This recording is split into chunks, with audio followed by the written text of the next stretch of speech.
Yo, yo.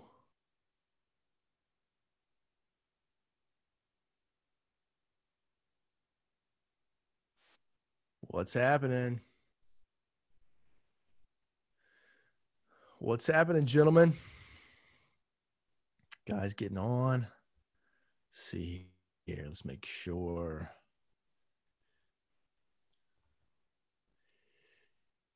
What's happening, guys? Get my chat window out here.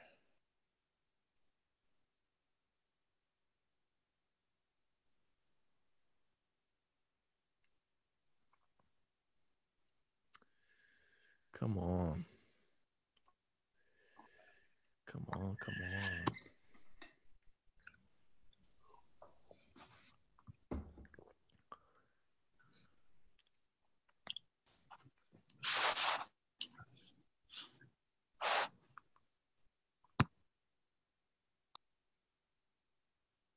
Cool. Looks like everybody's getting worked out.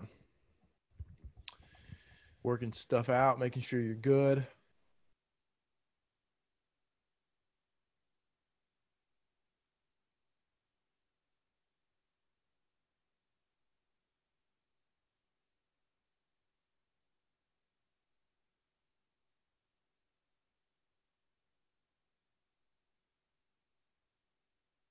Just a few minutes. Dave in from Australia. I like it.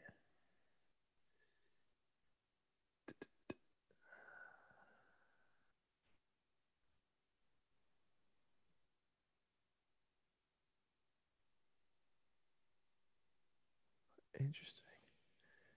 Doesn't look like I have mute powers this week. So everybody make sure you mute your microphones if you haven't. Oh, there we go. There's the mute all. Can I have some head shakes so you guys can hear me all right? Cool. Cool.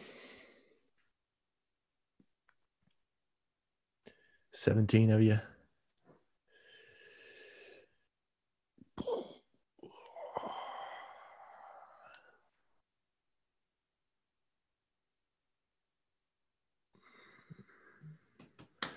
Ethan, where you at, man? Where you at? I know you're here. Oh, you're right there. I'm up here. You're highlighted. Cool, man. I think this will work. You asked a question today on the Facebook page, and while we just wait on everybody, I want to answer it. But let me pin myself here.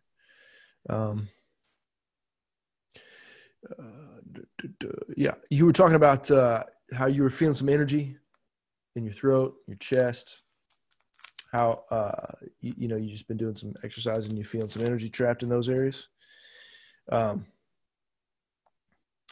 This has actually been a massive part of my life. Is just having a ton of stuck energy in my shoulders, in my chest, in my throat, and many of us deal with I want to say us. One, many men do, but also many men who have been deeply a part of. Guys, my rebel is just going to come out right now, so don't be offended. Understand that I love the church culture. I personally, and this is not for everybody here, but I personally have a deep call to, in the Bible, there are certain prophets that sat on the outside of kingdoms and kings came to them or they spoke back to kings and said, hey, let's make some corrections to the way that you're leading this. I'm that guy on the outskirts of things looking in and 1 foot in, 1 foot out, just, calling people to the table. And so when you hear me talk about the church and when you hear me talk about that culture, it is from a place of deep love that I challenge the status quo there. It is responsible for emasculating lots of men, meaning it doesn't teach men how to own their power. It doesn't teach men how to really run their own sense of power through their nervous systems. And it actually doesn't hold a lot of place for dissenting voices. By dissenting, I don't mean disagree. Well, I do mean disagreeing. By dissenting voices, I don't mean disrespectful voices. In the household that I was raised in, disagreement meant disrespect. It didn't matter what tone you used it in. If you were kind, but you were disagreeing, it was still disrespectful to my dad. And so, and that he learned that from the culture, the church culture he was raised in. And so just like your garden, where you have flowers, you're going to have weeds. And you got to be honest about those weeds. That culture, we tend to not be super honest. They're my people, right? We tend to want truth and forfeit honesty, right?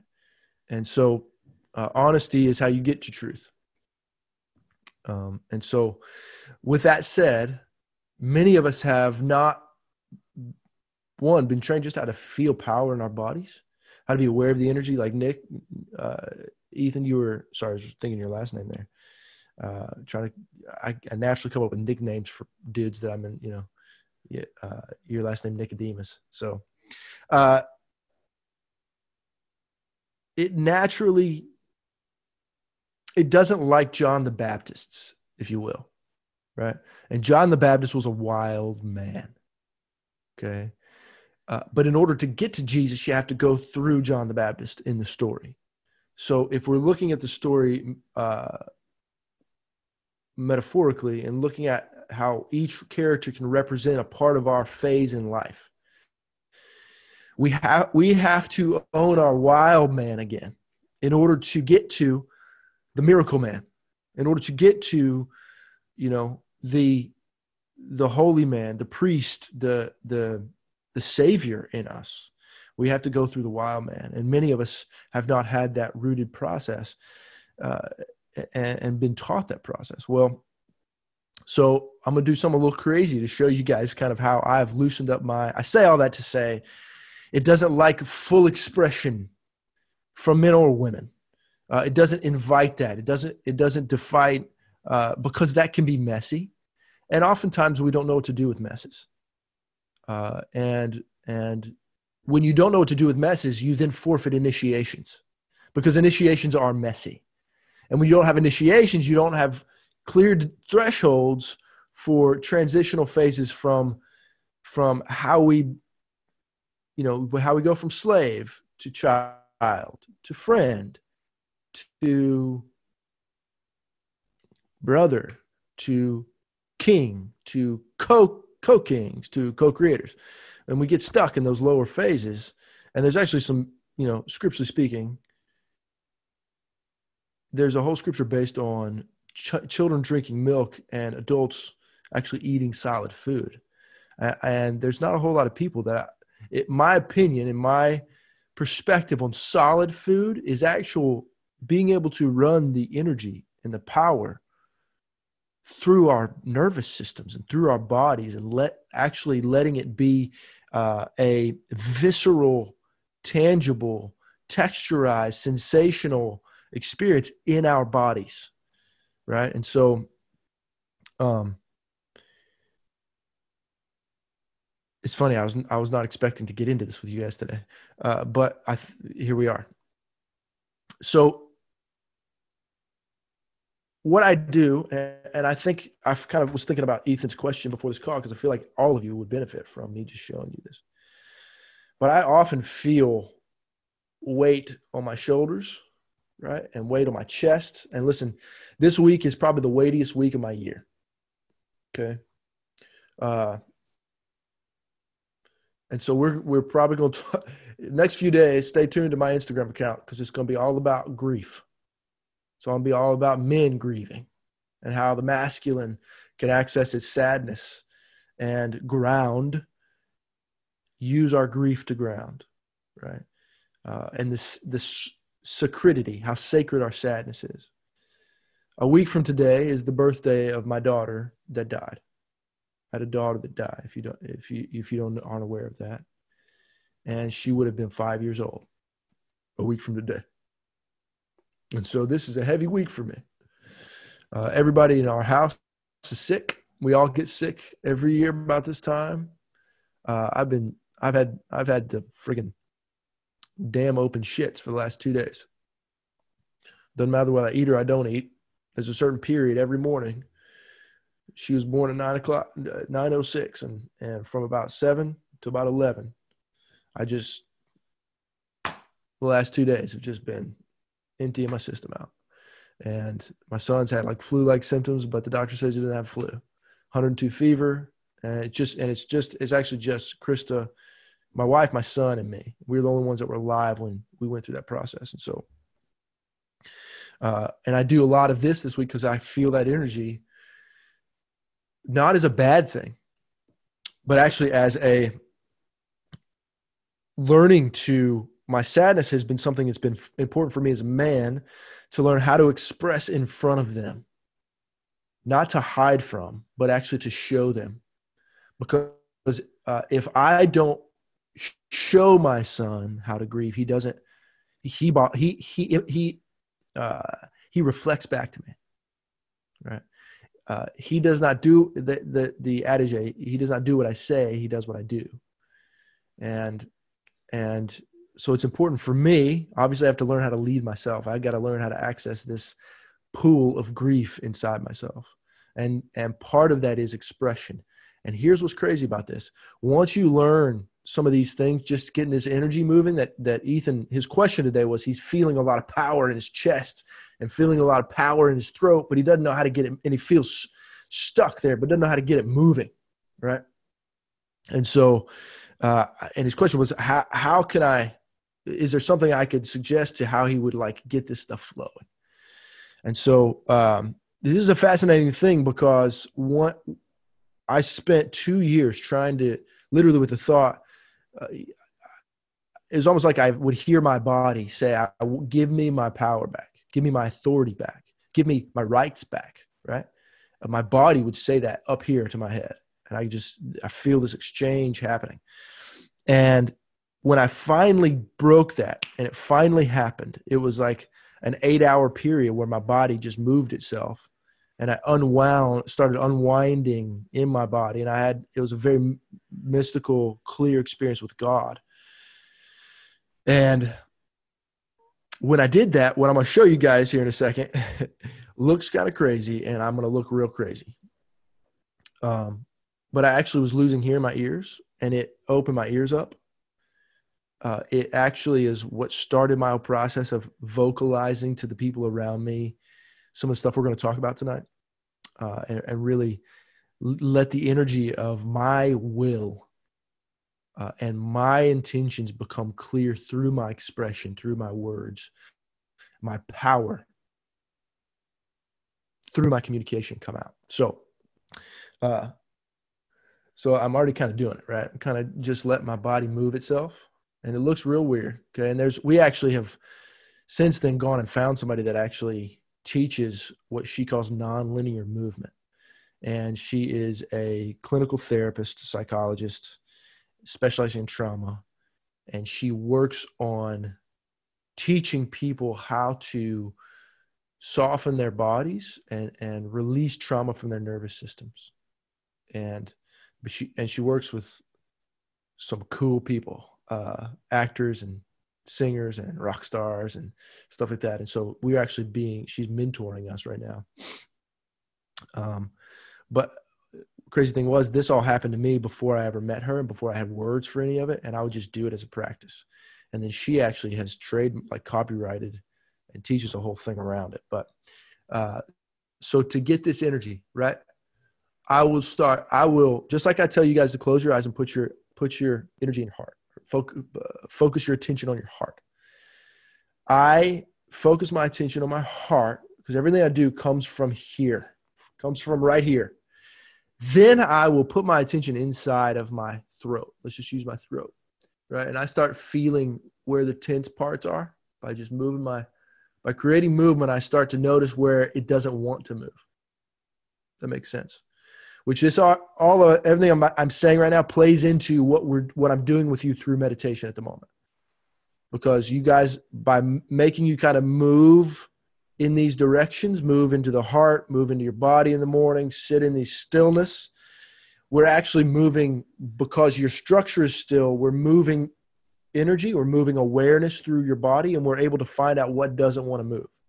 So where you're stuck, where your dissonance is, where your disagreements are, where those the voices I've asked you about a lot, where, every day I've mainly just asked you what disagrees or what pushes back, or, those kinds of things. We're able to notice those are the voices that keep us stuck. And then the ones that we are intentionally using, which is what we're going to talk about tonight. I'm just going to run you guys through some of our statements that we've been using and why I think they're important and why I'm doing that. Those are the things that we are intentional about putting, because that's our self. We're defining the layers of who we are. And we're taking the bare bones, not complicated, real simple. Okay? So here, I know I'm kind of rabbit trailing and getting into before I show you this, but here's what I do. I get moving, and I'm a little bit in my neck right now. So I'm feeling my neck. I'm kind of feeling the muscles in my shoulders. I'm just kind of moving it around and seeing where the tension is. But then I get that awareness from down here up into my face, okay? Now, why? This is going to look crazy, okay?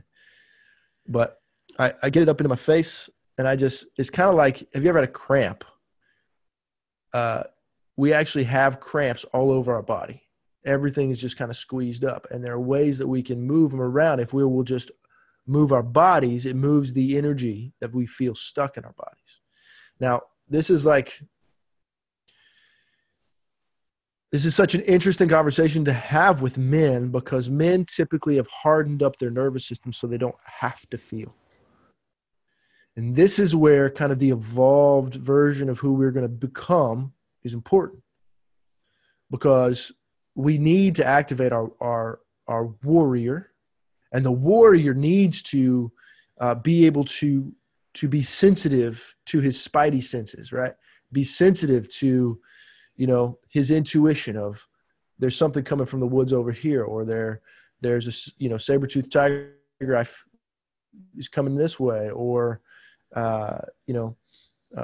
even the leader of an army is intuitive about what the army is doing, and he knows it so well, but he can feel in his body sensations. And then there's certain martial arts where they actually tell the martial artists to put their hearts in their hands. Put your heart in your hand. And because they're then able to intuit the movements of the, and see what's happening in the world around them. And just because you're not a martial artist doesn't mean that you don't need to put your heart in your hands and be intuitive about the things that are kind of your adversarial relationships, okay? Our wives and our kids, anything that we kind of have power struggles or transactional power relationships with, they're adversarial by nature, okay? Now, we can use them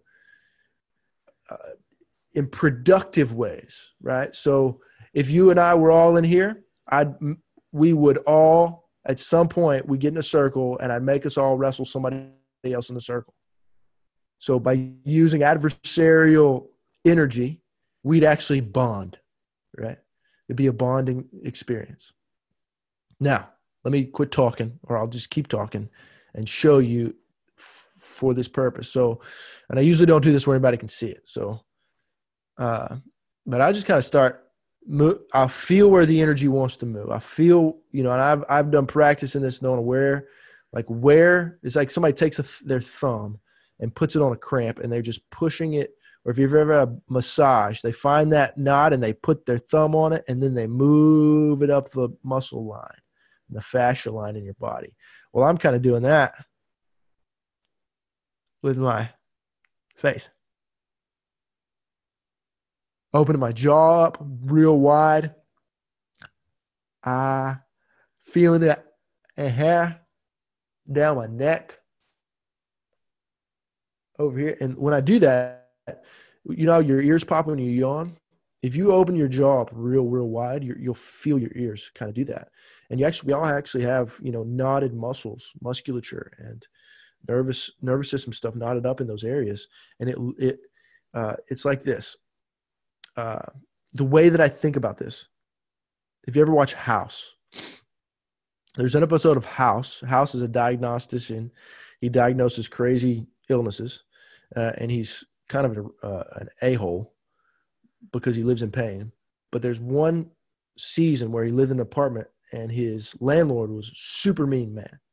And his landlord had one hand, and the other hand had been cut off right here. And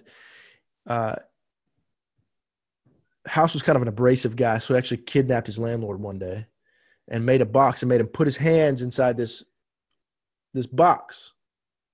And when he did that, he pulled the lid off, and so he's got the nub in one hole and this hand in another hole. He pulls the lid off, and there's a mirror right in the middle, and the nub is covered up. So it looks like this hand's reflecting off the mirror, and it looks like he's got two hands. And House says, I need you to just, it's going to hurt really badly, but I need you to, with all your might, squeeze, put your fist like here and just squeeze with all you got. And the guy argues with him, of course. Why would I do that? It's going to put me in more pain, yada, yada, yada. It's dramatic, whatever. Finally, he does it. And once he squeezes it, he actually makes it more painful. He squeezes into it, and then House tells him to relax. The pain that he had been carrying around for years in this nub went away. And he explains that it basically is a phantom knot, but if he would squeeze into it, actually squeezing it then loosens the issue. And this actually happens a lot in cramps. If you'll actually just lean into it, squeeze into the cramp, you can then it relaxes the muscle. And then one of the things that you guys can do when I say relax the muscles around your heart is, like right now, flexing right here, and flex my whole front of my body. Once I do that and then stand up, all those muscles are now even more relaxed than they were when we started. You flex it. But I do that to my face, Ethan. I do it to my throat. And I just get it moving around. Alan, let's see what you're saying. Physically tensing the muscles up where you are feeling energy. Yes, it's exactly what I'm doing. So, and I just, but if the energy's around here and I want to like flex those muscles and let it kind of flow around my body, and it gets that energy kind of moving, and it gets me into that energy, and it gets it flowing, and it looks a little silly, right? That's why I do it in private. I don't really let anybody see it. But I did this, and all of a sudden, here's what's crazy. I have these genetic knots by my shoulder blades. My dad has them. Both my sisters have them. My grandparents had them. Once I started doing this as a practice, the first time I did it, I just went into this spiritual experience. And by the time I was done, those knots were gone. Shoulder pain, I had shoulder pain here. It went away. My ears had opened up. I could hear clear like I was a kid. And I hadn't been able to hear like that in years. And a lot of this was just working the trauma out of my system. So that's one of the things that you can do. Just, move your body, feel the tension. And in the morning, whenever I'm about to meditate, I do that with my spine. Because all of your energy is locked in your spine. If you can get it moving around, get it loose, it's important. So I want to talk to you guys today. I want to jump right in here. Let me pull up some of my notes here. What we're going to do today is I'm going to run you guys through some of what you're going to be covering this next week, some of the ways that I think and why it's important for me for you guys to understand what we're doing in these meditations with the statements that you use every day. And I've spoken to that point a little bit, but I really want to make it clear to you guys what I'm doing. And then and then we're going to end tonight with a couple of activations, because my words, the concepts are important, but the activation and getting you guys in your bodies and in the energies and showing you what's possible if you will show up for your heart is what's important to me. And those activations and practices to me are way more important than your mind knowing what you're doing. I would much prefer all of you to experience what can happen inside your body than what can happen inside your mind. Most of you have been taught how important your mind is and your intellect is your whole life. So there's no questioning that you know that's important. There is a lot of question in men's lives how important their hearts are. Okay? There's a lot of question in men's lives how important their bodies are, right? And because we are actually so intuitive as men, and because we are capable of feeling very clearly what our environments feel like around us, it's super important for us to learn how to use all the tools at our disposal. Most of us have not been taught how to use our bodies consciously, clearly, and well. So what I'm going to do is kind of walk you guys through the way that I think, walk you through some of the layers that we're going to be covering, and some of the importance of the things that you've covered this week. So I actually want to talk first about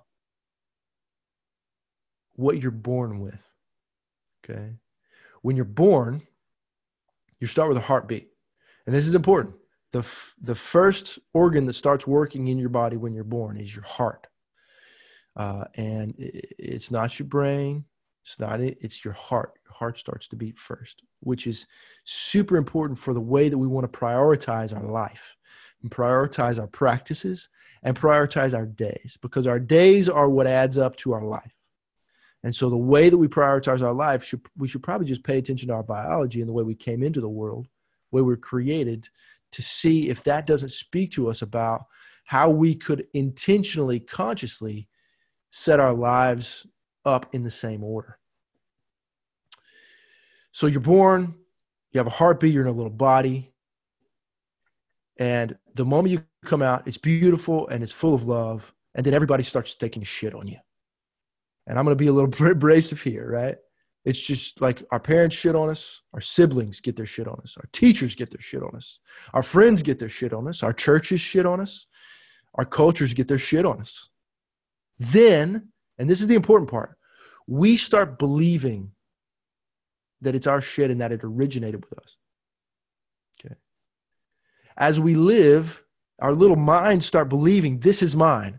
I've always felt this way. I can't remember the last time I didn't feel this way. This shit is mine. I'm shit covered. Now I talk about this being that it petrifies, right? It petrifies around your heart. So now you have your heart, and let's just say your heart's shaped like this, and all these layers around your heart. They're still shaped like your heart, but they're petrified layers of shit. Okay? Right? The thing is, we can always take a bath, but nobody's ever really taught us how to soften those petrified layers. Now, I use the word petrified because it has a double meaning, right? Petrified can mean terrified. Petrified can also mean hard. So we have these layers around, these hard layers that are shaped like our heart. And we're actually terrified of what would happen if we would remove those layers. What would it really look like for me to be soft, to be that heart of flesh again? What would it really look like if I was that aware? Now, most of us can consciously think that, but something inside of us is scared to death of what each of those layers looks like, feels like, how much they're going to hurt, because no matter what you think, the way those layers were put on was through pain. Now, here's the way I like to think about pain, though. Pain and fear are the meeting point between who you have been and who you really are. Pain is the only way to go from who I am now to who I really want to be. And if we be willing to feel those petrified layers, that's what softens the petrification. That's what helps us remove those layers, okay? The first step is ownership. Because everybody else has been putting their stuff on, it doesn't mean that it's their fault anymore. Because now it's on me. Whether it started with me, whether it was theirs or not, now it's on me, which means it's mine. We have to own that we're covered. right? We have to go, okay, I'm covered in shit, which most of you, in my conversations with you, are trying to do that. We don't often know how to do that clearly, though, which we're going to learn how to do in a couple weeks when we reach the level of the emotional deep dive. And that's where it's really important that we build into that. Okay, the best way to resensitize to the smell of shit. You ever been around somebody that doesn't wear deodorant, or that wears deodorant and doesn't work, and they've been wearing it for so long that they're just used to their own smell, right? They're used to this smell, so it's not pungent to them anymore. It just is what it is. We all kind of have something like that in our life where we're. Have you ever experienced that, where you had a bad smell and you kind of your body got desensitized to it, and then all of a sudden, somebody points it out, or you leave for a while and come back and you're like, oh my God, what is that horrible smell? Right? This actually happened in our house recently. We had been living in our house, and somebody had said something to me out of we have a nanny. She had said something to me about our house not smell, like something was smelling off. And I was like, I don't think you know what you're talking about. Then we left for Christmas for 2 weeks, and we came home. And when I walked in the front door, it was like I got so angry because I was like pissed that somebody hadn't let the dog out, that our nanny had not let the dog out while she was house sitting for us.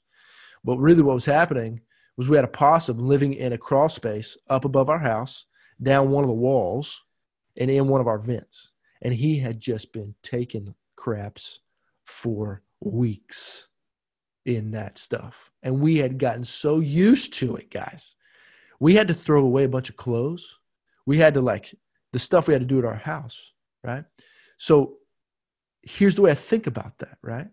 To resensitize to the smell of shit that's on us, we need to smell something sweet. To smell a rose or a bar of soap or baby skin. The metaphor here is the smell of the rose is your most loved self. It is your heart. Spending time in your heart allows you to distinguish between what smells good and what smells like crap on you.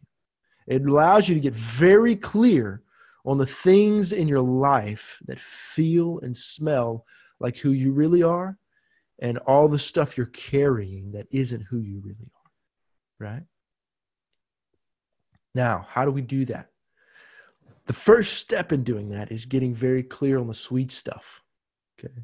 Now, in our inner identity structure, so all the things that you believe about who you are, and you've lived them, and you've lived these certain ways, and so the people in your world believe those things about you too.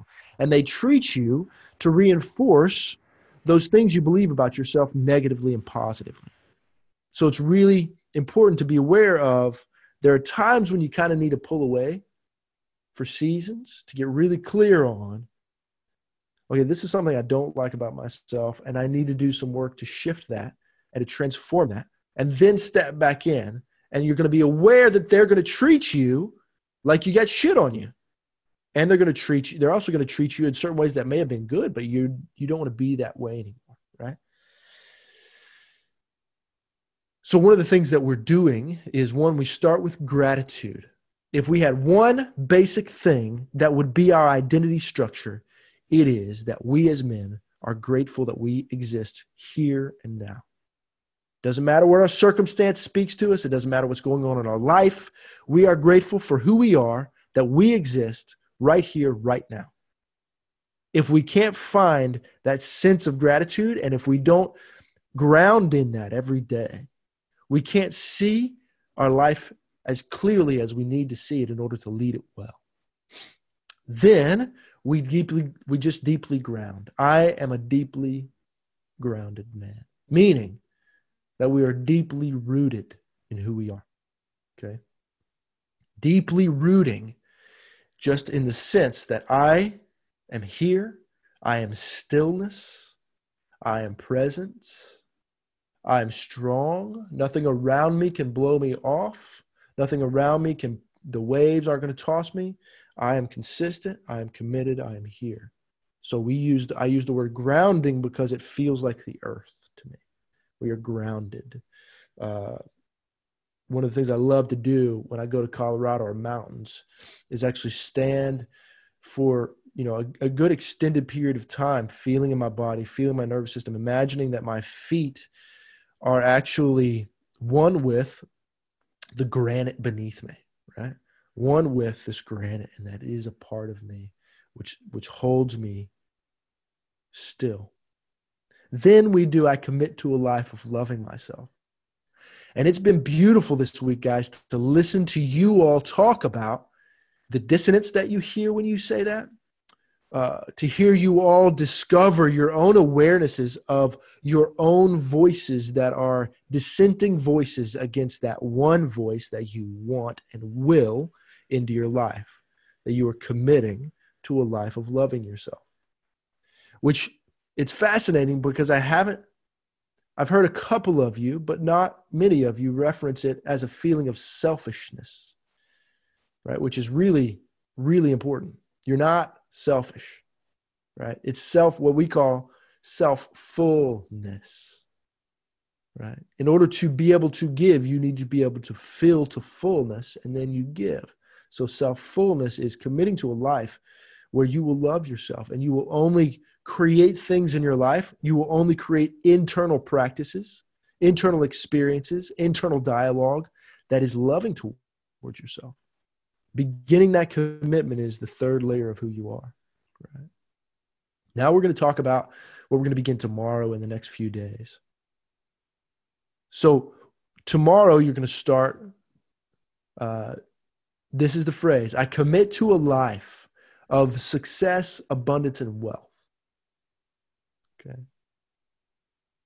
Now listen to this. Listen to this statement. I have allowed the world to define success, abundance, and wealth for me instead of defining it from my heart.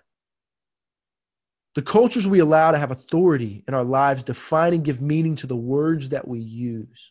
By giving someone or a culture around us authority in my life, I'm choosing to allow them to be my root system. To become grounded and rooted in my heart, I must uproot from those foreign expectations and reroot in the meanings that my heart has for me. Right? That's the point of spending a moment every morning feeling success, feeling abundance, and feeling wealth. Because as men, it's our responsibility to show up and provide and become successful. It's part of being kings in our lives. So it's important for us to be able to hold to that, allow it to come from our hearts and our hearts to define it for us. And in doing so, we're going to get really clear on what those external voices are telling us what success, defining for us what abundance is, and telling us what wealth is that isn't our definition. Each of you must define what that is for yourself, not in a cop-out sort of way, but in spending time from your heart in a very inspired, powerful way. Listen to this phrase. I allow my heart to give meaning and definition to success, abundance, and wealth. What does my heart say ultimate success, abundance, and wealth is? And what does it say today's success is? What my heart says it is, that's vision. What it says today's success is the action that I take to fulfill that vision. So you ask your heart every day, what is our vision of success, abundance, and wealth? And what is the action we take today to fulfill, what is the gesture I take to fulfill what you've shown me? Success, abundance, and wealth are at the core of each of you. It's important to ground your heart into your core on a daily basis so that you can produce in the world. If you don't do that, you're producing what the world wants and not what you want. And eventually that will create a bitterness in your life. Eventually that will create dissonance. Eventually you will be creating for others and not for yourself. And that's not actually staying true to who you are. And you lose your sense of self when you do that. But by creating from your strong sense of self, you're actually building your self-esteem, building your self-confidence, and you're giving value from who you are to the world. You're not going, hey, world, I'm creating, and now you're going to make me, I'm going to feel valuable because I feel empty and I'm trying to make something. You're actually sensing the value in yourself sensing a strong sense of self and bringing that as a gift into the world. Right? So here's the deal. It requires practice at cutting through the layers of bullshit that you have allowed to define you. Doubt, fear, self-loathing, laziness, all of these voices that were put into you by well-meaning people and the cultures around you. But more often than not, they are blocking the vision that your heart wants to give you of who you really are. As you deepen in your practices every day, you spend more time in your heart, the distance becomes very clear. And as I have a phrase, to become distinguished, you must learn to distinguish, which is what these practices are doing. So that you can then move into a powerful, potent, purposeful version of who you are, defined by the powerful, potent, purposeful voice of your heart. Right? So every day when you drop into your heart, and you begin to access and run the energy of your internal abundance, this is the most successful thing you can choose as a man. Right? Once you're conscious and grounded in your heart's abundance, wealth, as you define it, will begin to flow for you. Right? So then, tomorrow's Wednesday. Thursday, we add another layer. Thursday we actually add a layer, which is, I commit to a life of compassion, kindness, and playfulness. Right? So we've got gratitude, we've got grounding, we've got loving yourself, success, abundance, and wealth, and then compassion, kindness, and playfulness. And this is important, this last layer. And this is the last one you'll have, and for these layers that we're going to be putting on you, then we'll be building a strong sense of identity inside you, right? But it's important that you understand that as a man, you long to give and feel compassion, kindness, and playfulness. To be fully open as a man, you're going to have to learn the skill and the intention of playfulness, because that's when you are naturally the most at ease. All men are the most open when they're playful. Without a clear understanding of your inner realm, though, the meaning of these words can get really watered down.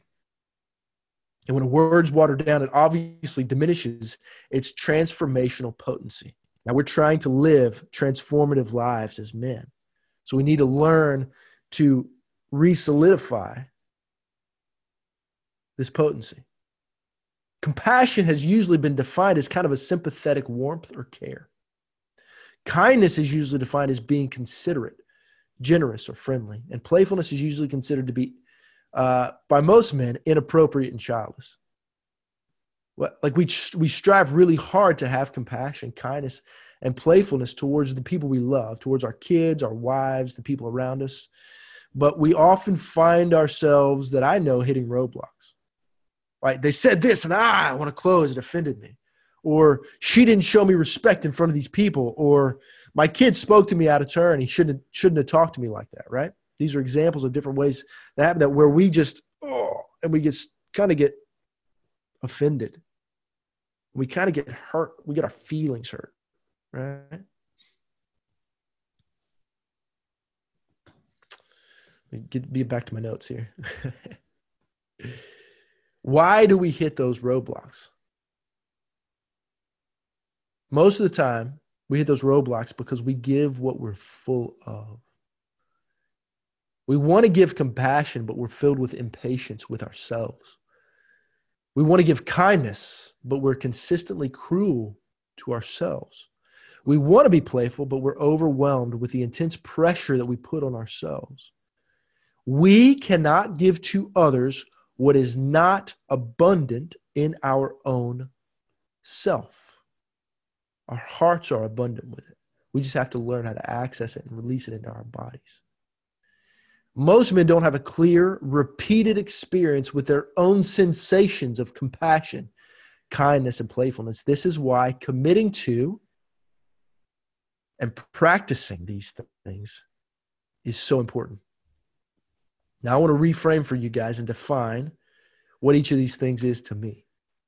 And what I hope you will begin to define them as these things for yourself. Compassion. And whenever I say these words, I close my eyes and I actually feel them in my body. Compassion to me is I feel what you feel.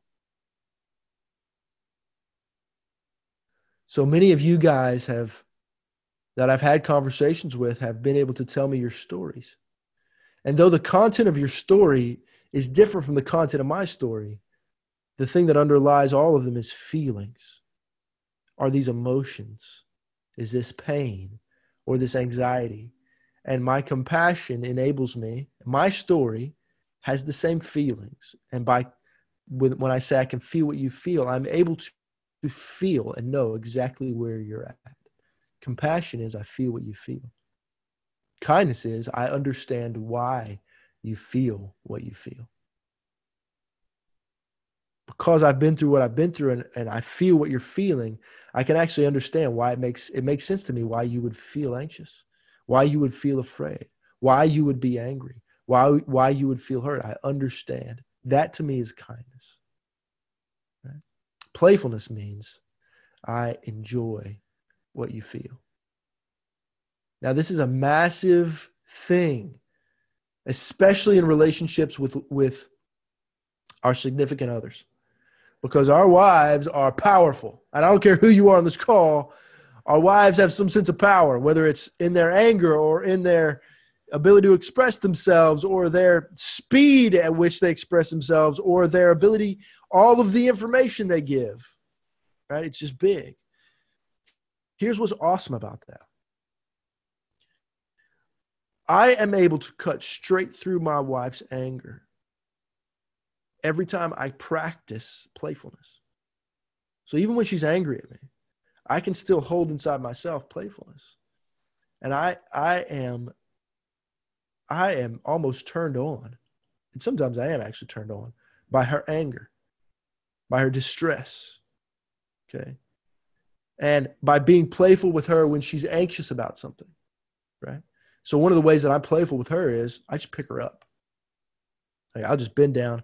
I'll get down below her butt and I'll just pick her up in the air. Or I'll get it back behind her and I sit her on my shoulder and I just stand up. I just, hop around the house with her on my shoulder, being playful. Or I come right at her playfully and just lay a smacker on her and go, okay, now let's talk about it. I just give her a big kiss, full presence, full body, belly against belly, chest against chest, kiss her, look her straight in the eye, and then I'll go, now let's talk about how angry you are, right? Cut straight through it. And it's really awesome when no matter what your wife exhibits to you, you have learned to be so strong in your sense of self that you're able to then be playful and enjoy every emotion, every feeling she gives to you, not just the good stuff, but also the stuff that you have deemed as bad. And it actually creates intimacy with her and connection with her and builds trust from her for you, right? And here's the next day, and then we're going to move into a practice. All of this is leading up to you all, each of you, recognizing yourself as love. All of you are meant to show up in your life as love. You are the masculine embodiment of love in your world. Now, some of you are Christians. You are the embodiment of that expression of love, God's expression of love into the world around you. So it's so important that you understand how to embody yourself as love, how to be who you are, fully expressed as love.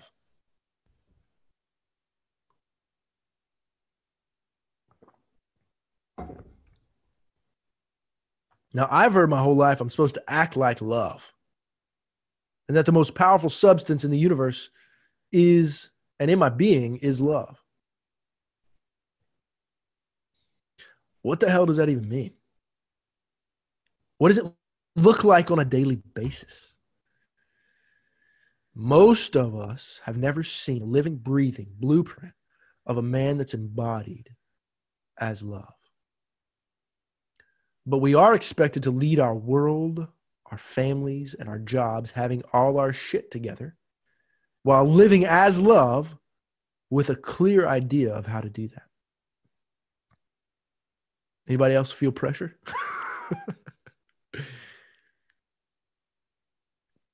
To live as love, we need to see what that looks like in our everyday lives. We need to repeatedly experience what love might act like, feel like, look like, and even talk like as us, as who I am. Now, one day, I had my eyes closed. I was walking around inside of myself. So I have tons of practices, tons of internal experiences, tons of things that I do. And one of those is if I can't get out into the woods, I'll close my eyes and I'll visualize myself walking through the woods. And oftentimes I'll get up really early when the weather permits and I'll go sit outside my backyard and I'll put my bare feet in the ground, or I'll lay down on the ground and I'll just visualize myself walking through the woods. One day, as I was walking in this forest in my heart, he introduced himself. This guy stepped out from behind a giant sequoia tree, looking super clean cut. Now, you guys have seen pictures of me. If you haven't, go to my Instagram account, look at the picture I posted last week when I had this big old massive beard. My hair was down to here. I was looking real rugged.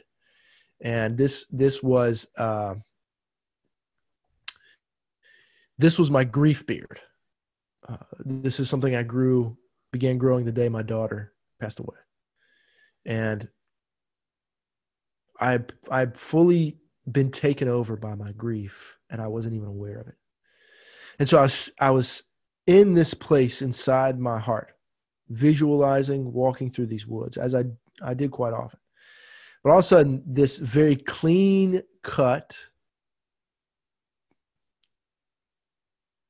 me, right, stepped out from behind this tree. I'd never seen my hair cut like the way it was cut. And yet the guy I saw felt real rugged.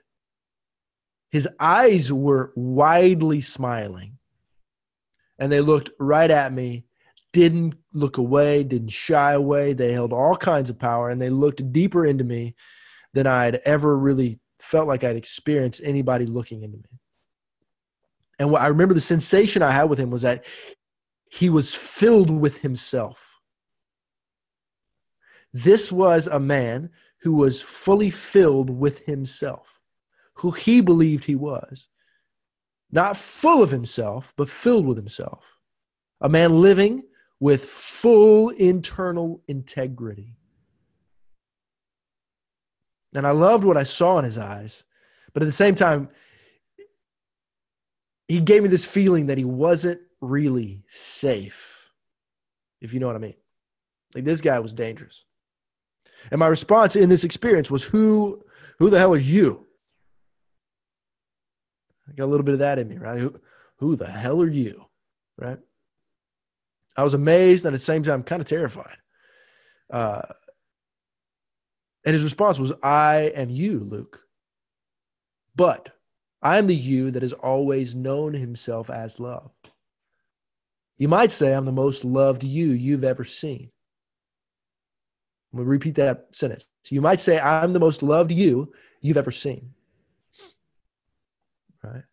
And from that day on, almost every day, I have sat with him, visualized him, asked him questions, built a relationship with him.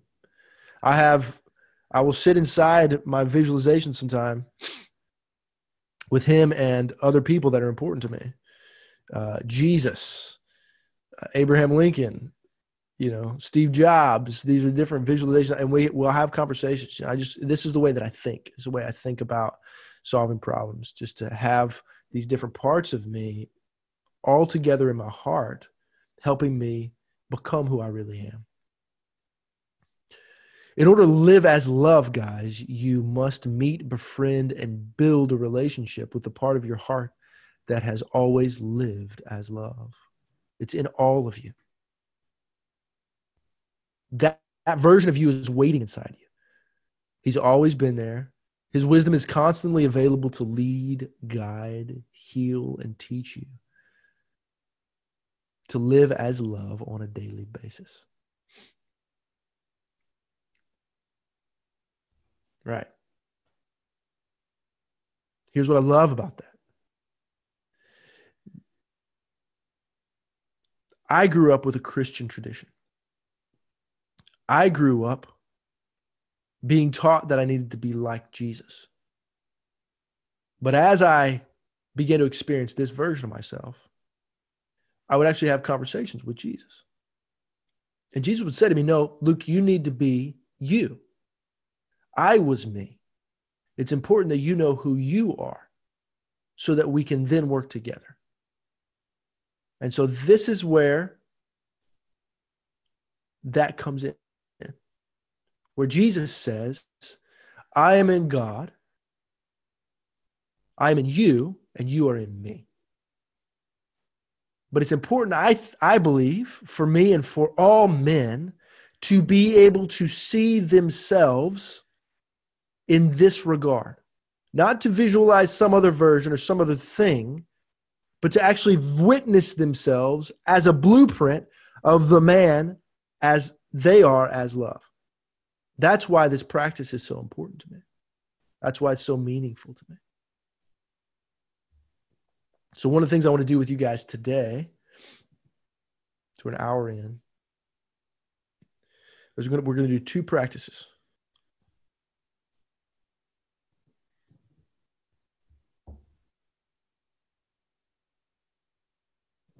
Steve, I'm just seeing what you're saying, man. I've been going.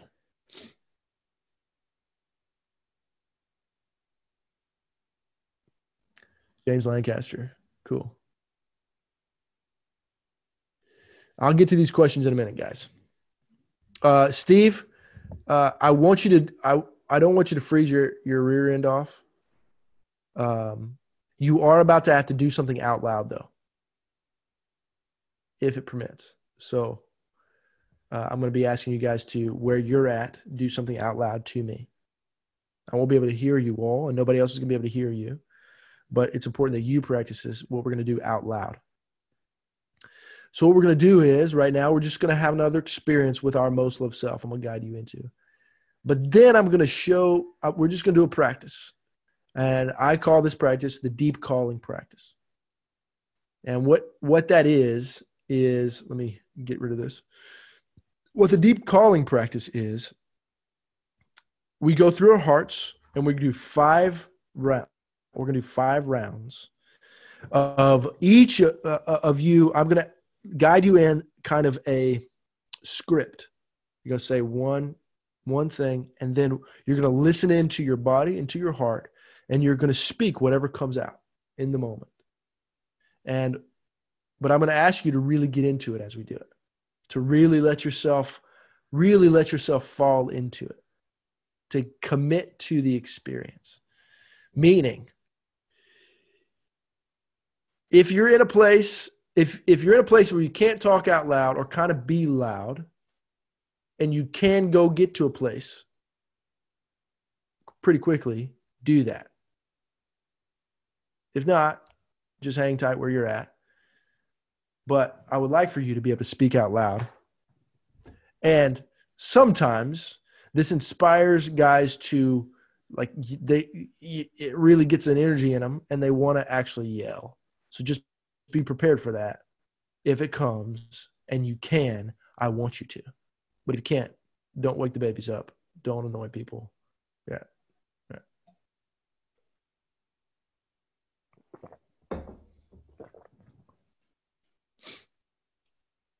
Something's happening over there with Ethan. I can't see what it is, but it's happening. All right. Cool. Oh, it's his dog. So I just moved everybody where I could see you all. Some of you I can hear. You just have you here on your phones. So I want everybody to get comfortable. Okay. We're gonna go in. I want everybody to close your eyes.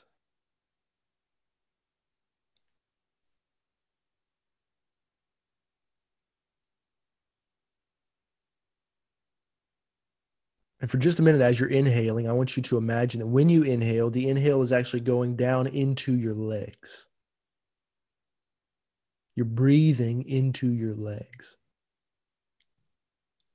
Kind of feel that with every breath, you're adding more weight to your legs. If you need to even put your hand on your thighs and kind of just squeeze them a little bit to kind of put your conscious awareness down on them, you can do that. It kind of helps you be down in your body. Just breathe down into your legs.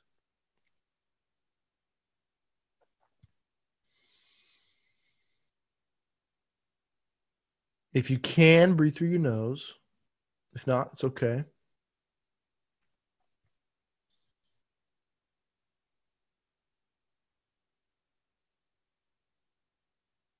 And the next, I want you to imagine that you're breathing actually into the lower portion of your abdomen.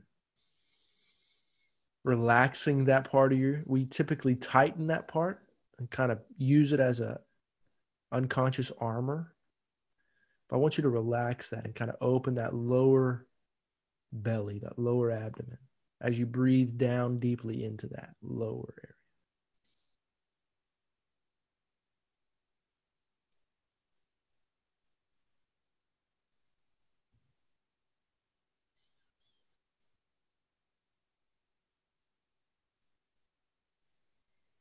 So we're breathing down into our lower belly now. So if you can breathe down into that lower belly portion.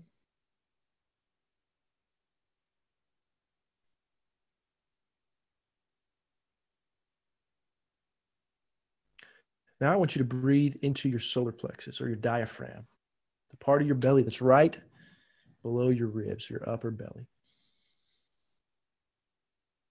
Men hold a lot of trauma right here in this area. We actually hold in our cellular memory a lot of trauma right there.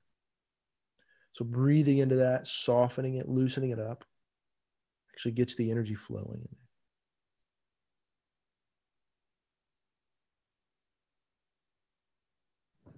Now I want you to begin breathing into your chest, expanding the space around your heart.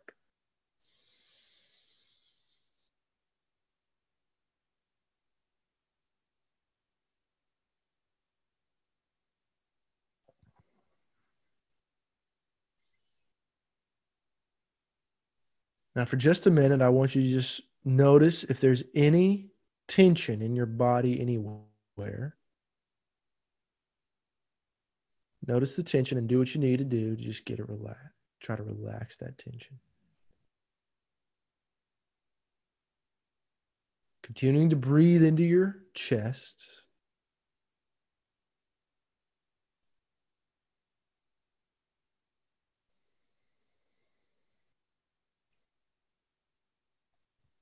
Now, I want you to cease all striving.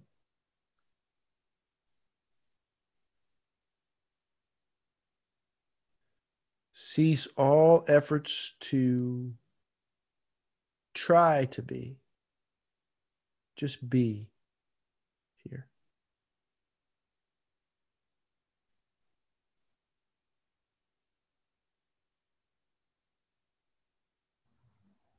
Focusing all your attention on your heart now.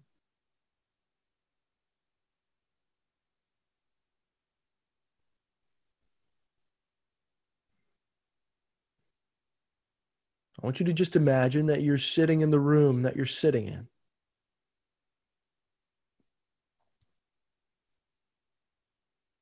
Get a good solid picture of the room in which you're sitting in your imagination.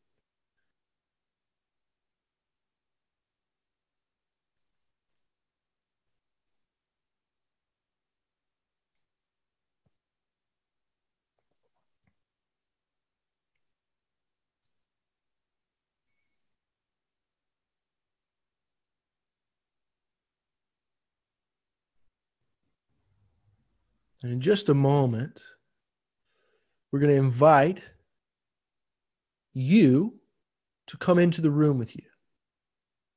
The you fully embodied as love.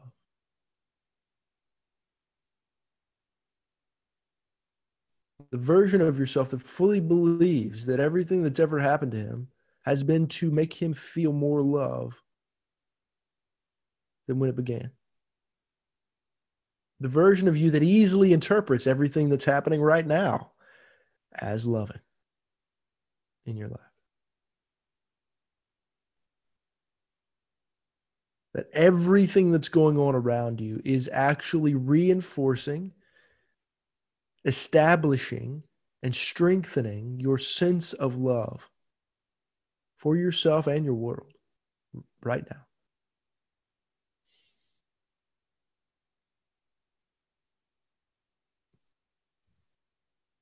When you're ready, I just want you to say, okay, I'm ready.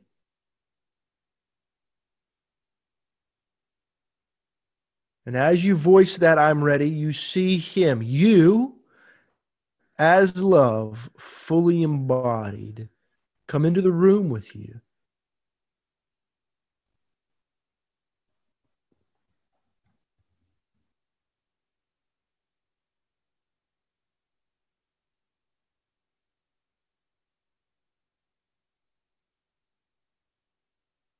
Take a moment to notice what he looks like.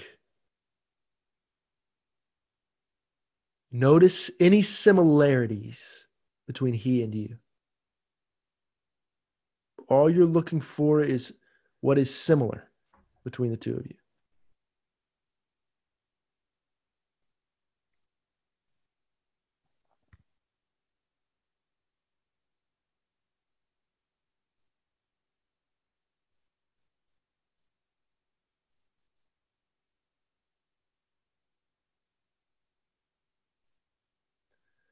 Now, I want you to notice any differences between the two of you.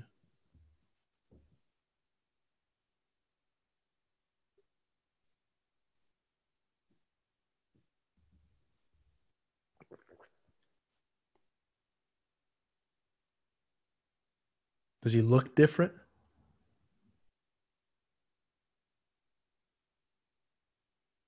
Does he have a different posture?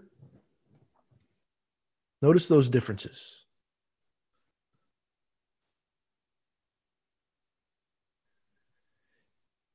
Now I want you for just a minute to notice how he makes you feel. Does he make you feel, are you noticing that you're feeling inferior? Are you feeling inadequate? How does he make you feel? Does he make you feel awesome?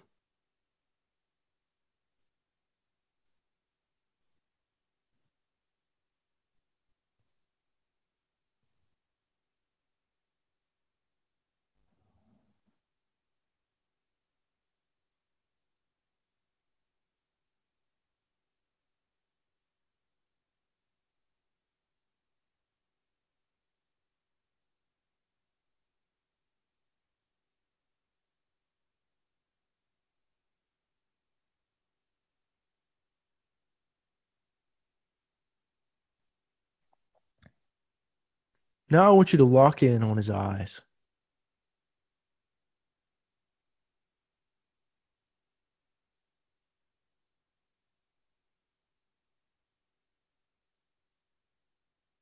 As you lock in those eyes, I want you to imagine that you are feeling how much you trust him.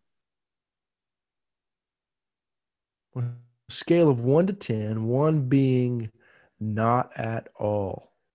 10 being, I fully trust this expression of myself.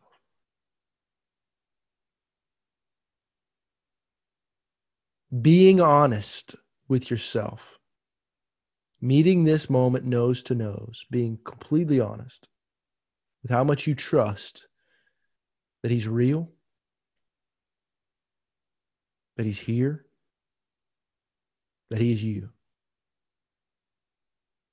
Scale of 1 to 10. I want you to say out loud to yourself right now what that number is for you.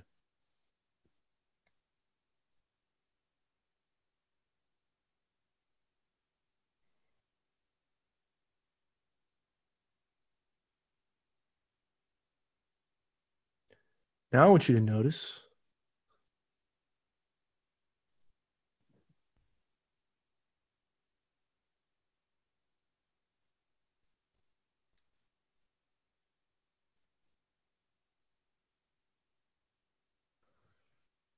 to notice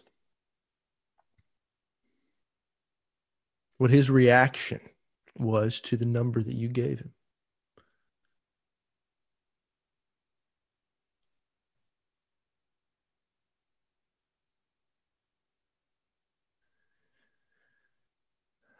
And now I want you to listen as he gives you, on a scale of 1 to 10, how much he trusts and believes in you.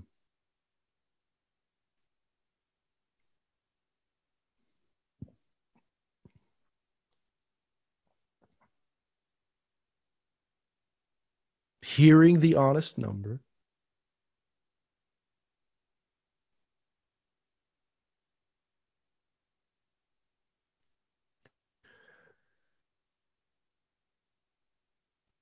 now I want you to feel in your body and in this experience what you could ask of him or instruct of him to do that would increase your number by 1 or 2 points. So if you were a 5, what could he do? What could he show you? What could he share with you that would help you trust him more?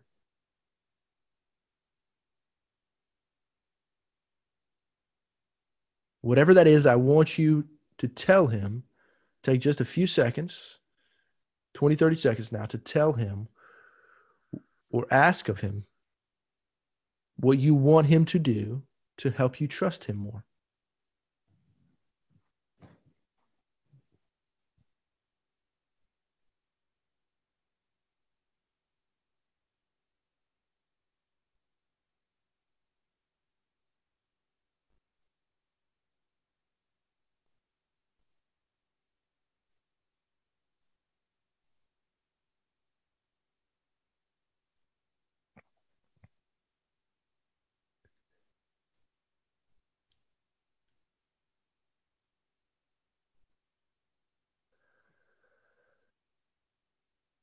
And now I want you to listen as he's going to tell you what he wants you to do to help him trust you more. And maybe you were a 10. Maybe he trusted you as a 10. Still, I want you to hear from him now. Take 20, 30 seconds to hear from your most loved self, you as love, as he shares with you what you could do to build trust with him.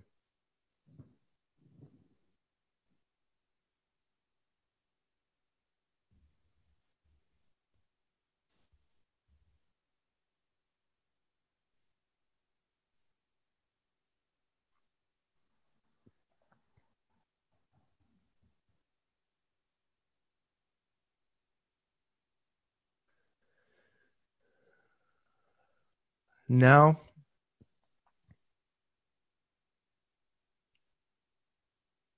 I just want you to imagine that both of your hearts are right out there on your chest to see. Just a circle right there on your chest that represents your heart. opens and it closes. And there's an energy flowing out of your chest into their chest, out of his chest and into your chest.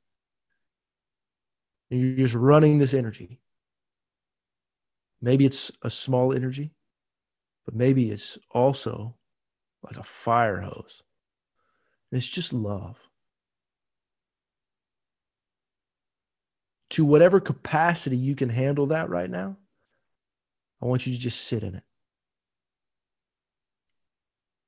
Sit in it, looking at him, with him looking back at you as love.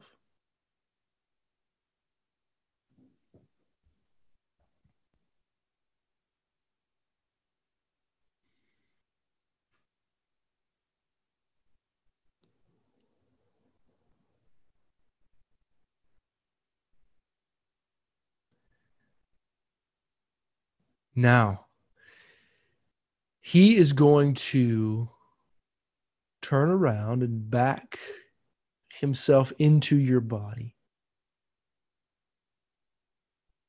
As he does that, I want you to pay attention as he becomes in you and you in him. I want you to pay attention to any sensations your physical body might have as he does that. So now he's turning around and backing himself into your body, becoming one with you.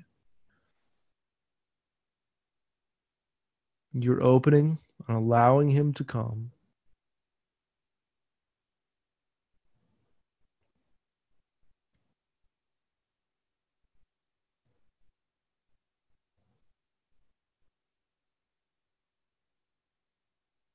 Now, from this place deep inside your heart, I'm going to instruct you guys, each of you, to just feel your heart. Feel yourself as love. Feel yourself empowered.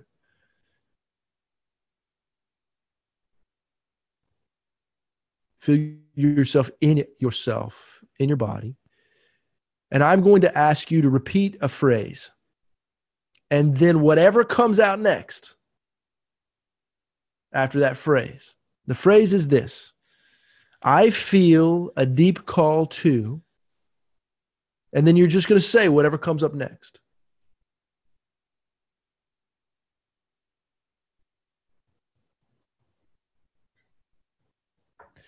What that might look like is the first time I ever did this with myself.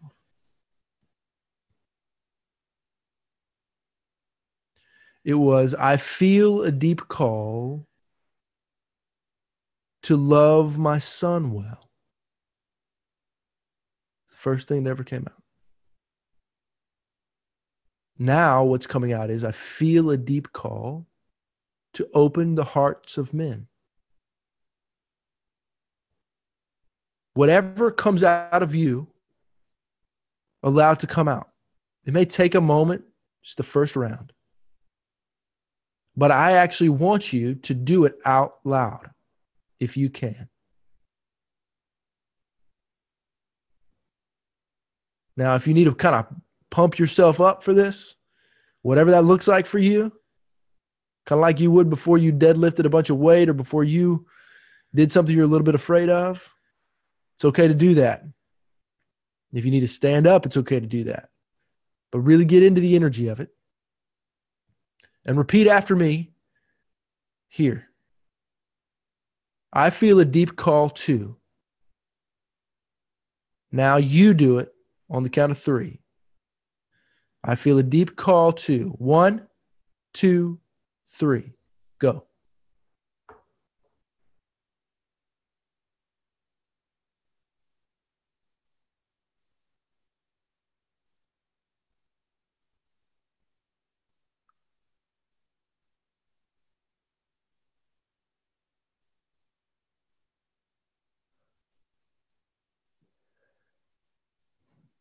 When you're done, I want you to open your eyes and look at me.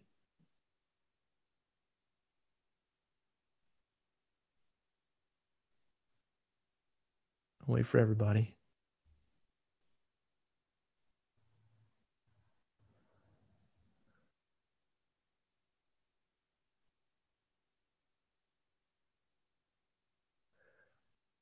I want you to know that I feel your deep call, and I fully support you in that deep call.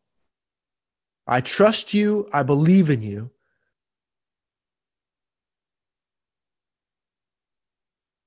And I love your deep call. Now close your eyes and go back in.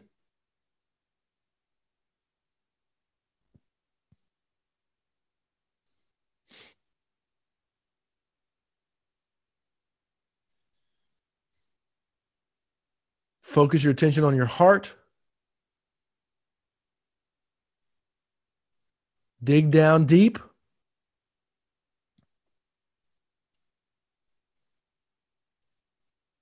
I feel a deep call to. 1, 2, 3. Go.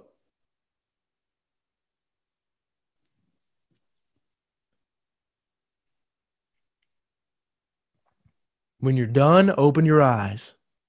Look at me.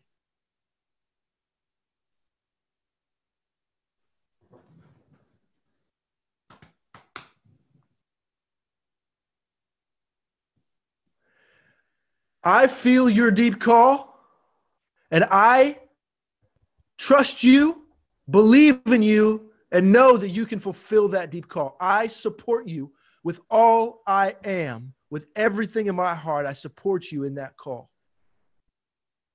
Close your eyes and go back in. Now, maybe it's the same thing. Maybe it shifts as you deepen. I feel a deep call to 1, 2, 3, go.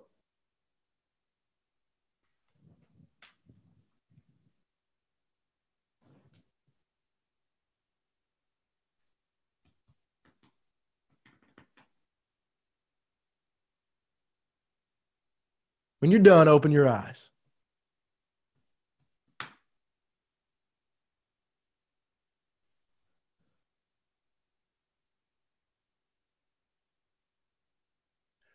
I fully support every word that just came out of your mouth.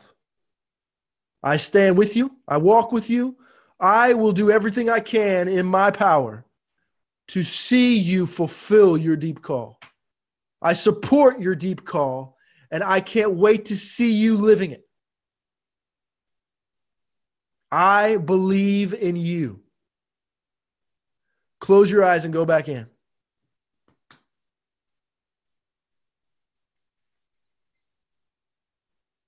Get into your body.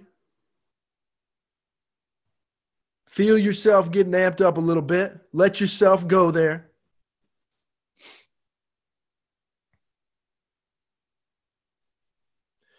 I feel a deep call to 1, 2, 3, go.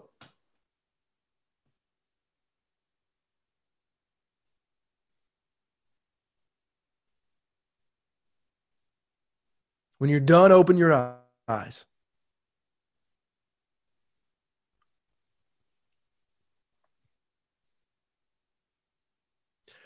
I support your deep call. I feel you as a man living in that call. I trust you, I believe in you, and I can't wait to hold you accountable to your heart. Not from other behaviors, but to what your heart is showing you. I support everything you're bringing to the table in this deep call. And I believe that you will walk in it. Close your eyes and go back in one more time.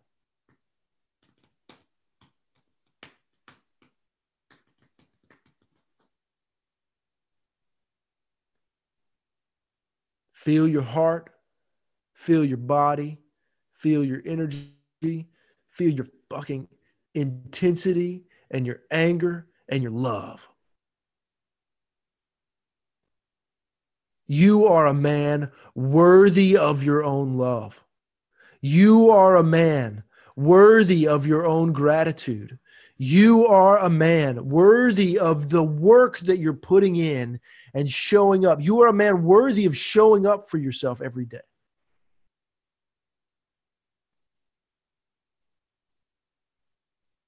You are a man worthy of someone looking at you and going, I want to be like him. You are a man worthy. I feel a deep call to 1, 2, 3, go.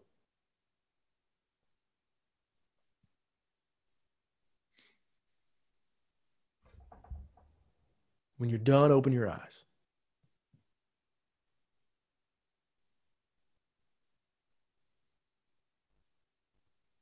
Let it in, guys.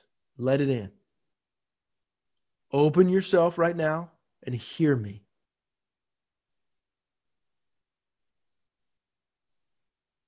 I believe in you. I believe in your deep call. And I will stand next to you and support you in your deep call. I trust you to bring it into the world with internal integrity. I believe that as love, you will express this call through your body, into your life, into the world, and love me with this call. I support you with all that I have in my bones. Thank you for showing up.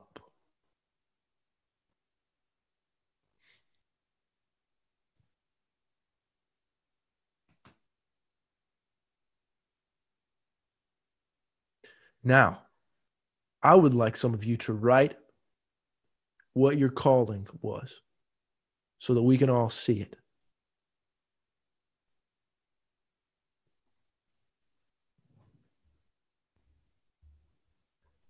Make sure you write it down. And then in the chat box over here, write out what some of the stuff was. Somebody just did something, and I don't know what happened. There we go.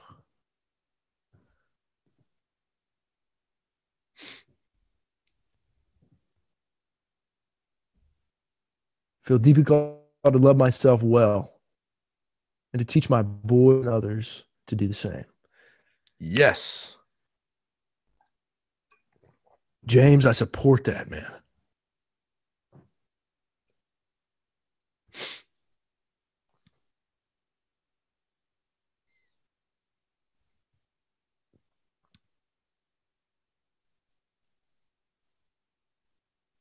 Am I just missing something? Anybody else?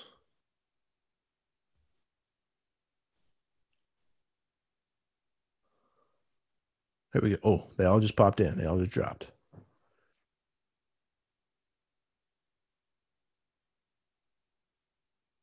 Love myself. I feel deeply called to be true to my wife.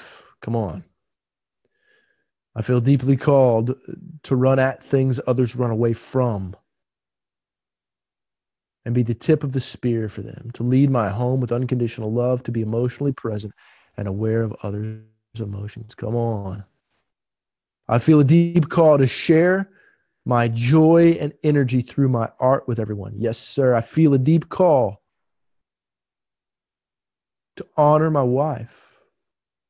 I feel a deep call to let my heart lead me, to love on the people close to me, to follow through. Man.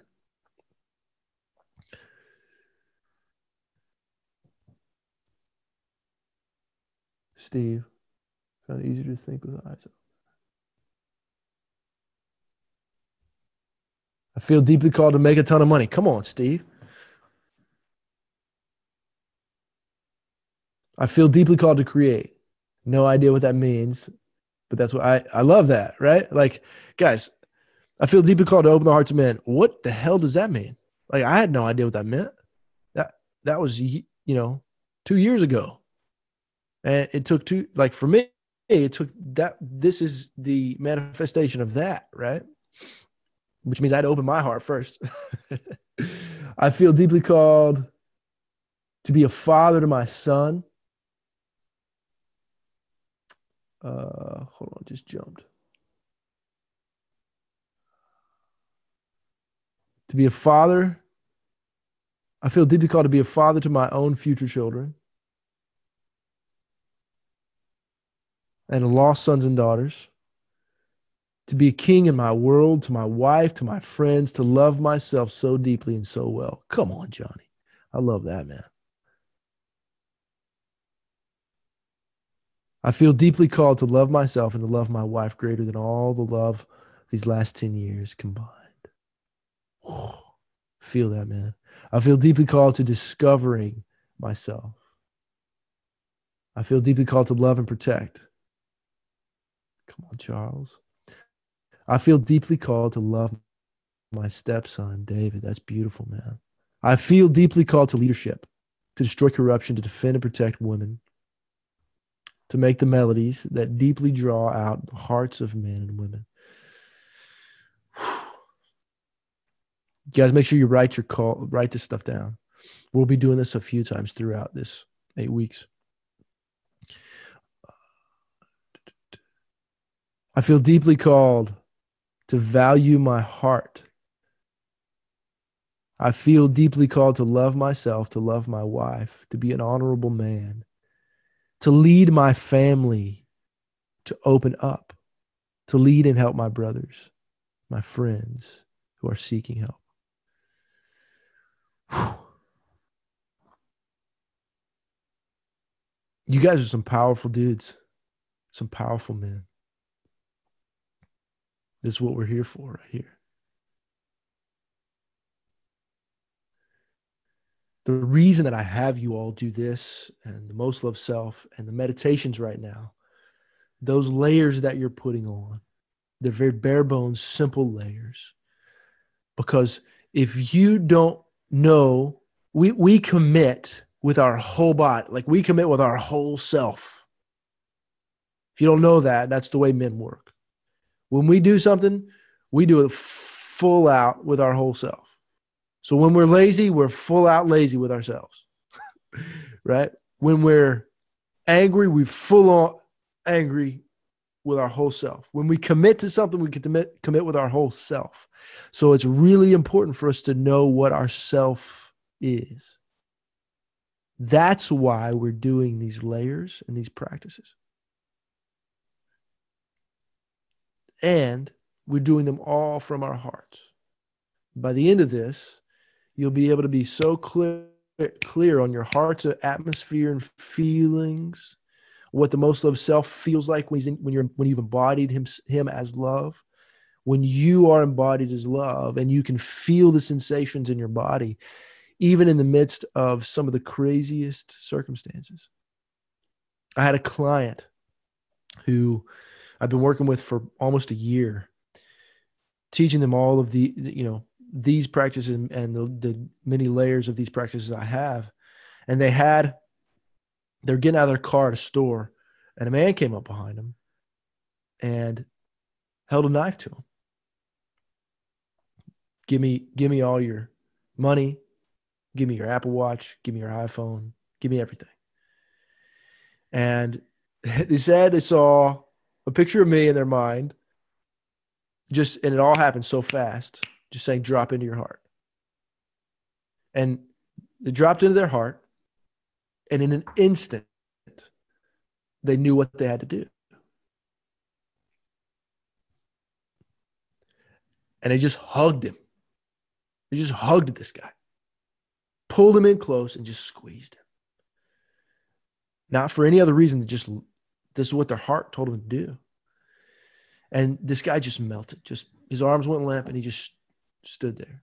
And then somebody else was watching, and he yelled out and said, "Hey, what's going on?" And it startled him back into what was happening. The mugger. And the mugger perked up and then fought out and then took off running.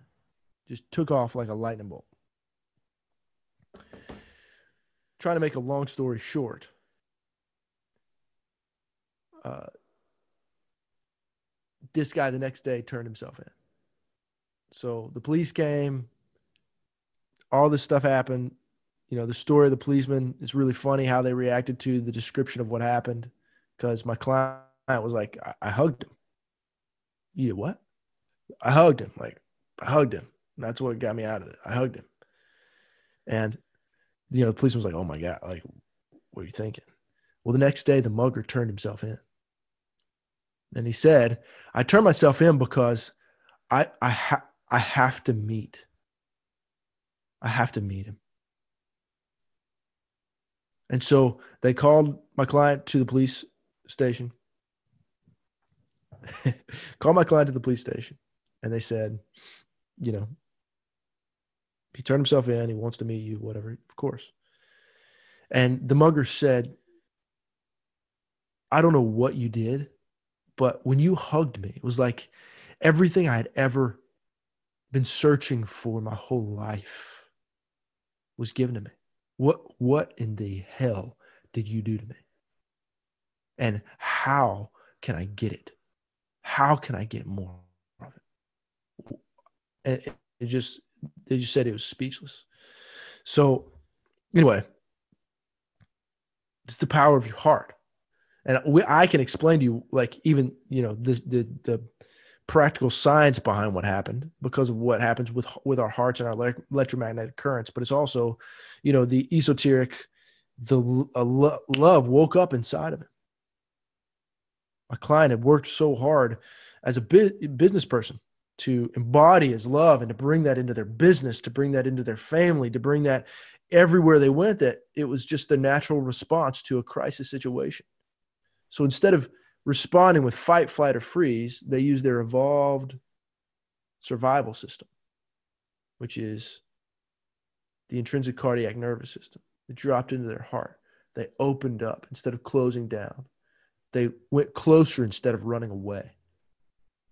And I'm saying all this because we are all men who are have typically responded to our lives out of the systems of our fight, flight, or freeze. But we're learning how to operate out of our new system, our hearts, and what that does for us. That's just an example of it. I have seen this in my personal life, where I'd be in the middle of arguments, triggering out with my wife, and I've learned what you guys are learning and what you'll continue to learn. And while I'm in the middle of yelling, I begin to apologize because I've dropped into my heart in the middle of yelling, and it's become it becomes the instinctual response in those crisis moments. Instead of to clamp and close and to defend, the instinctual response, I catch myself yelling, and I will start apologizing while I'm yelling and calm down. And by the end of it, I'm fully present. I'm not any less intense. I'm just fully in my body, and I'm coming as love. And that happened over and over again until finally it became the status quo. Right? So I'm just telling you guys that to know this is what we're becoming. This is what we're learning to live in. This is what the heart does for you. Okay. We're done. Let me just say this. Thank you. Thank you all for showing up the way you're showing up. Thank you for committing to these practices and committing to yourselves. It's meaningful to me because I know what it's like to be where you're at and to go through what you're going through and to show up every day not having any clue what the fuck I'm doing. And then all of a sudden, I'm learning to be a man. And I'm really showing up with a strong sense of myself. And I'm able to show up for myself, my family, my church, my work in a completely different way. And so from one man to another man, that you're willing to meet yourself this way, nose to nose, the truth, the honesty. Thank you. You are worthy of your own gratitude and value and honor. Thank you. I'm done. Clifford Yoder, are you on this call? I think he left. If any of you know Clifford, I need his phone number because the number I have is some other guy that's not really nice. So, just a little housekeeping. All right, we're done. You'll have a new meditation up tomorrow, and what I hear something I'd love from you guys, just as a way for us to have it. Hop on the Facebook page and post what your calling was. For another place for us to have it. Post what you felt the deep call towards. Cool. See you guys tomorrow morning. Thanks so much for being here tonight, guys.